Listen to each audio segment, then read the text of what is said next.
আত্মগোপনে থাকা ঈশ্বরদীর আওয়ামী লীগ নেতা ঢাকায় আটক।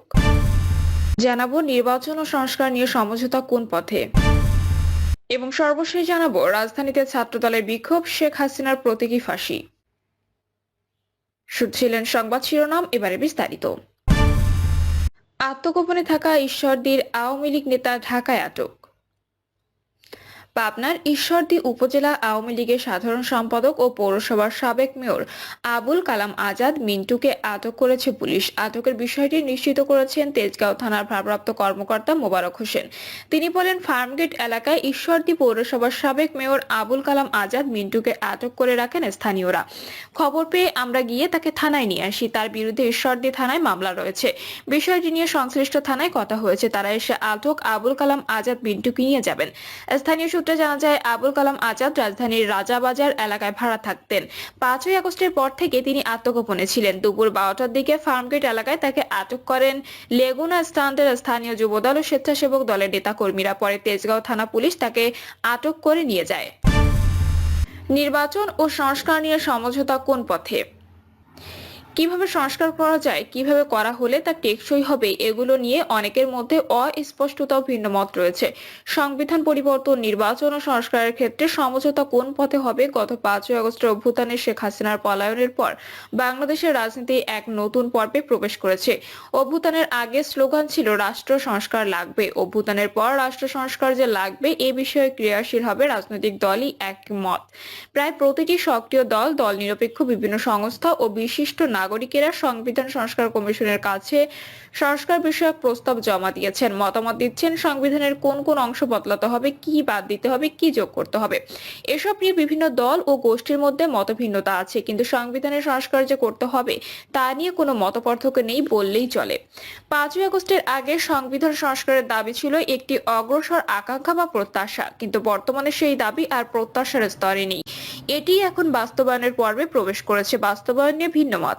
বাস্তবায়নের এই পর্বে সেই সংস্কারের সীমা, পদ্ধতি ও এখতিয়ার নিয়ে আন্দোলনকারীদের নিজেদের মধ্যে মোটা দাগে কিছু মতপার্থক্য দেখা দিয়েছে।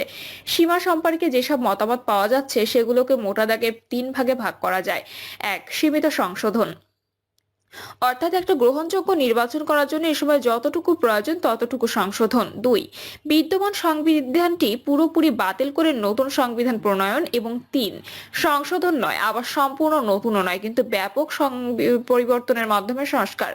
স্বাভাবিকভাবে বাস্তবায়নের এখতিয়ার ও পদ্ধতি নিয়েও মতভিন্নতা দেখা দিয়েছে। কোনো কোনো দল দাবি করেছে সংবিধান সংস্কারের এখতিয়ার এই সরকারের নেই, এটা করতে পারেন কেবল জনগণের ভোটে নির্বাচিত ব্যক্তিরা। এই দাবি যারা করছে তাদের একাংশ নির্বাচিত প্রতিনিধি বলতে জাতীয় সংসদ নির্বাচনে নির্বাচিত সংসদ সদস্যদের কথাই বোঝাচ্ছে। তারা দাবি করছে জাতীয় সংসদে সংবিধান পরিবর্তনের বৈধ কর্তৃত্ব, জাতীয় সংসদ ছাড়া এ পরিবর্তন করার বৈধ কর্তৃত্ব অন্য কারণেই। তারা অবশ্য এটাও বলছে সংসদ ছাড়া এ পরিবর্তন করতে পারে বিপ্লবী সরকার, কিন্তু 8ই আগস্ট তারিখে যে অন্তর্বর্তী সরকার গঠন করা হয়েছে তারা নিজেদের বিপ্লবী সরকার হিসেবে দাবি করেনি, বরং বিদ্যমান সংবিধানের অধীনে শপথ গ্রহণ করায় নতুন সংবিধান করার অধিকারও তারা হারিয়েছে। প্রকৃতপক্ষে এই দাবির অর্ধেক সত্য ও অর্ধেক ভুল। সংবিধান সংস্কার কিংবা পরিবর্তনের ক্ষমতা অবশ্যই জনগণের, এটা সত্য। জনগণের পক্ষে এই ক্ষমতা প্রয়োগ করতে পারেন তাদের নির্বাচিত প্রতিনিধিরা, এটাও সত্য। কিন্তু জাতীয় সংসদ নির্বাচনে যারা নির্বাচিত হন তাদের এই ক্ষমতা দেওয়া হয় না। জাতীয় সংসদ নির্বাচন হয় সরকার গঠনের জন্য। সরকার সংবিধানের বিধান মেনে একটা নির্দিষ্ট মেয়াদ পর্যন্ত দেশ চালাতে পারে। তারা সংবিধান বদলাতে পারে না, তারা সংবিধান রক্ষার শপথ নেয়। সংবিধান ভাঙার ক্ষমতা তাদের থাকে না। তবে পৃথিবীর অনেক দেশের মতো আমাদের দেশেও সংসদ সদস্যদের 2/3 একমত হলে পদ্ধতি মেনে সংবিধান সংশোধন করার সুযোগ রয়েছে। এই সংশোধন মানে পরিবর্তন নয়, সেজন্য কোনো সংশোধন যথার্থই সংশোধন নাকি সংশোধনের নামে পরিবর্তন তা পরখ করার ক্ষমতা দেওয়া আছে উচ্চ আদালতকে। তারা পরখ করে কোনো সংশোধনীকে বেআইনি বা অবৈধ ঘোষণা করতে পারেন। সম্প্রতি উচ্চ আদালত পঞ্চদশ সংশোধনী বাতিল ঘোষণার রায় দিতে পারলেন, সেটা এ বিধানের ফল। এছাড়া সংসদের মাধ্যমে গৃহীত কোনো সংশোধনীকে পরবর্তী সংসদ আবারও অন্য কোনো সংশোধনীর মাধ্যমে বাতিল করে দিতে পারে। সংসদের মাধ্যমে সংবিধান সংস্কারের কথা যারা বলছেন তারা মূলত সংশোধনের কথা বলছেন। সংস্কারকে টেকসই করার কথা তারা ঠিকমতো বিবেচনা করছেন বলে মনে হয় না। সংশোধনের ধারার বাইরে কেউ কেউ বিদ্যমান সংবিধানকে পুরোপুরি বাতিল করে একটি সম্পূর্ণ নতুন সংবিধান গ্রহণের দাবি করেছেন। যারা নতুন সংবিধানের দাবি তুলছেন তাদের অনেকেই জনগণের নির্বাচিত প্রতিনিধিদের এখতিয়ারের বিষয়ে সোচ্চার।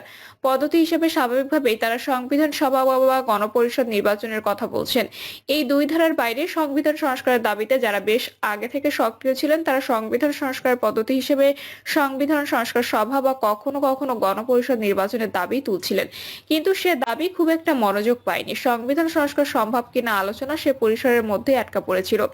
পদ্ধতি, সীমা ও এখতিয়ারের প্রশ্নটা এখন বাস্তব আলাপ হিসেবে সামনে এসেছে, যখন সংস্কার একটা অনিবার্য বাস্তবতায় পরিণত হয়েছে। পুরনো বাস্তবতায় ফিরতে চায় না মানুষ, এটা এখন হলফ করেই বলা যায়।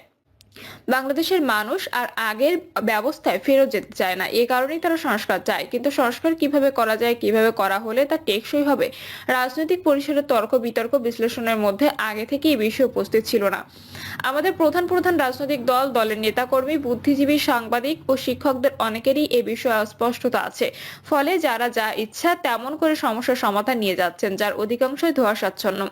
বর্তমান পরিস্থিতি যে সমস্যার সমাধান দাবি করছে তা আমাদের সমাধান বের করতে হবে এবং সে সমাধান অধিকাংশ জনগণের কাছে গ্রহণযোগ্য হতে হবে। আমরা অনেক সময় লক্ষ্য করতে ভুলে যাই, সংবিধান পরিবর্তনের রাজনীতি আর সরকার গঠনের রাজনীতি এক নয়। সংবিধান পরিবর্তনের জন্য দলমত নির্বিশেষে সবার সম্ভাব্য সর্বোচ্চ সমঝোতা ও ঐকমত্য লাগে। অপরদিকে সরকার গঠনের জন্য অপর দলকে পরাজিত করে নিজেদের সংখ্যাগরিষ্ঠ হওয়ার জন্য প্রতিদ্বন্দ্বিতা করতে হয়। একটা ভূখণ্ডের মানুষ যখন সংবিধান পরিবর্তন কিংবা ব্যাপক সংস্কারের ঐতিহাসিক মাইলফলকে এসে দাঁড়ায়, তখন সংবিধান পরিবর্তনের পর্ব পার হওয়ার আগ পর্যন্ত যাবতীয় রাজনৈতিক প্রতিদ্বন্দ্বিতাকে যথাসম্ভব নিয়ন্ত্রণে রাখার জন্য দায়িত্বশীল আচরণ করতে হয়। আর যথাসম্ভব দ্রুততম সময়ের মধ্যে এই পর্ব পার হওয়ার জন্য উদ্যোগ, উদ্যম, আন্তরিকতা ও দক্ষতার প্রয়োজন হয়। বাংলাদেশ গত 53 বছরের অভিজ্ঞতা ও অপরিসীম ত্যাগ তিতিক্ষার পথ পাড়ি দিয়ে এখন এমন একটা পর্বের মুখে এসে দাঁড়িয়েছে। কিন্তু আমাদের রাজনৈতিক আচরণ পর্যালোচনা করলে এই পার্থক্য সম্পর্কে আমরা যে খুব সচেতন সেটা মনে হয় না। ফলে অপরিসীম এক সম্ভাবনা আবারও হাতছাড়া হওয়ার আশঙ্কা দেখা দিয়েছে। বাংলাদেশের মানুষের বেশ কিছু বিশ্বাস ভঙ্গের মর্মান্তিক স্মৃতি আছে। এখানকার মানুষ অনেক রক্তক্ষয়ী সংগ্রাম করেছে, সেসব লড়াইয়ের কোনোটাই তারা বিজয়ীও হয়েছে, কিন্তু বিজয়ের ফলাফল তারা কখনোই নিজেদের পক্ষে ধরে রাখতে পারেনি। সেটা বেহাত হয়ে গেছে। যেসব রাজনৈতিক দলকে বিশ্বাস করে ও যাদের নেতৃত্ব মেনে মানুষ এসব আন্দোলন করেছে, বিজয়ের পরে সেসব দল স্বৈরতান্ত্রিক সাংবিধানিক ক্ষমতা হাতে পেয়ে নিজেরা আবার স্বৈরাচার হিসেবে আবির্ভূত হয়েছে। যারাই ক্ষমতা হাতে পেয়েছে তারাই বিনা ব্যতিক্রমে গণ নির্যাতনকারীর ভূমিকা অবতীর্ণ হয়েছে। প্রতিবাদী জনগণের পাশাপাশি নির্যাতিত হয়েছেন বিরোধী দলের নেতাকর্মীরা। নির্যাতিতের বোধ থেকে প্রতিবাদ, প্রতিরোধ আর ক্ষমতা হস্তগত হওয়ার পর থেকে ভোগ আর প্রতিশোধ, এই দুষ্টচক্রের বাইরে স্বাভাবিক রাজনৈতিক প্রক্রিয়া গড়ে তোলা যায়নি। বর্তমানে দুষ্টচক্র থেকে রাজনীতিকে বের করে আনার ও সংবিধান থেকে স্বৈরতান্ত্রিক ক্ষমতার কাঠামো বিদায় করার যে সুযোগ সৃষ্টি হয়েছে, সেই সুযোগ কাজে না লাগিয়ে আবারও কোনো রাজনৈতিক দলের হাতে তা তুলে দেওয়াটা ছিল যুক্তিসঙ্গত হবে।